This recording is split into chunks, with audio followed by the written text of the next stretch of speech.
how you're going to work with Saturn and Aries for the best possible outcome. I'm going to give you a technique, and you're going to plug this technique into ChatGPT.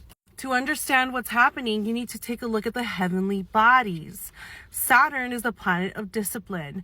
Mars is the planet of action through free will, which means that Saturn is going to put your free will under arrest. There's going to be a direct review of how you initiate yourself into the world, how you take action, what motivates you, and the things that you align with. Now, it's super important that you understand how important Mars is in your birth chart. Mars is responsible for generating your karma, and your karma is your manifestation. You cannot manifest beyond your karma. So Mars is actually a critical planet that you want to look at if you are interested in living your highest timeline. Saturn is considered in karmic astrology just an old Mars. Saturn is a Mars that you overdid in a past life, and now you have to come karmically balanced. So these are the dues that you have to correct and pay your attention to alchemize in this lifetime. So that means that your Mars today, you will respond to in a future lifetime. So when these two come together, it is a direct conversation of this is how you're either fucking up in life or how you are creating your miracles in your life.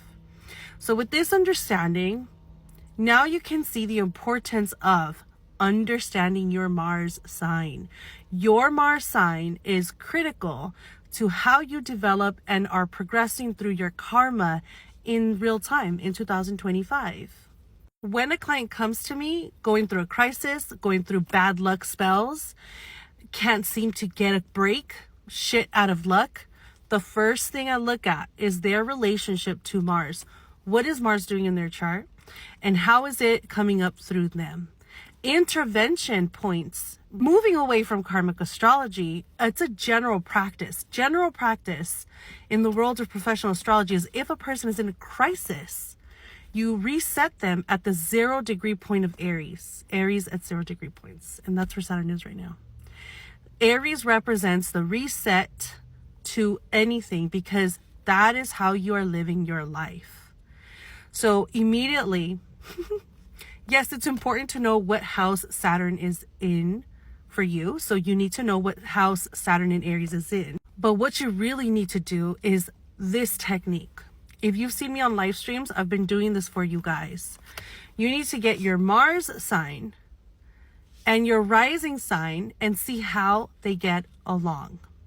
So that means, I'm going to give you an example. I have Mars in Scorpio and my rising sign is Aries. So Mars in Scorpio, it's my responsibility to be intentional with what I focus on, because I could obsess over a guy, food,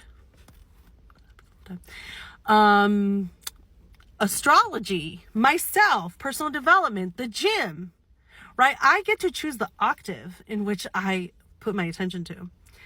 And the more I do this and earn my brownie points, the stronger leader I become, because I'm an Aries rising, right? I'm not beating to anybody's tune. I'm doing me in this lifetime. I'm creating my own path. So the more I create intentional focus in my life, the better leader I become. I need you to plug this into ChatGPT. In consideration of Saturn in Aries, I have Mars in blank sign, and my rising sign is blank. And we're doing this because your rising sign is the first house of Aries. How does this energy show up in my free will? Boom. Tell me what it says. And if you don't want to use ChatGPT, put it in the comments below. I'll actually be answering because I'm quite obsessed with how this is showing up for people. I have something else to say, but I'm going to say it in another video because this is getting too long. But drop in the comments below, what does your equation look like?